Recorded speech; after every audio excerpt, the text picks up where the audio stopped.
დავით აღმაშენებლის ხსენების დღე აღინიშნა ქუთაისშიც. იმერეთის სახელმწიფო რწმუნებულმა და ადგილობრივი ხელისუფლების სხვა წარმომადგენლებმა დავით აღმაშენებლის ძეგლი გვირგვინით შეამკეს და პატივი მიაგეს მეფის ხსოვნას.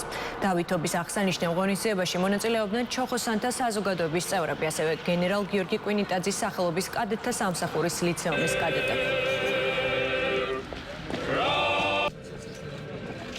საქართველოს მართლმადიდებელი ეკლესია დღეს აღნიშნავს წმინდა ნაჩერაწყული მეფის დავით აღმაშენებლის ხსენების დღეს. დავით აღმაშენებლის სახელს უკავშირდება ჩვენი ქვეყნის გამთლიანება, გაერთიანება, აღმშენებლობა. დღევანდელი დღესასწაული მინდა ქუთაისთან სრულიად საქართველოს მიულოცო დავით აღმაშენებლის ხსენების დღე, გამძლეობა, ხნეობა და მშვიდობა მინდა ჩვენს ქვეყანას უსურვო.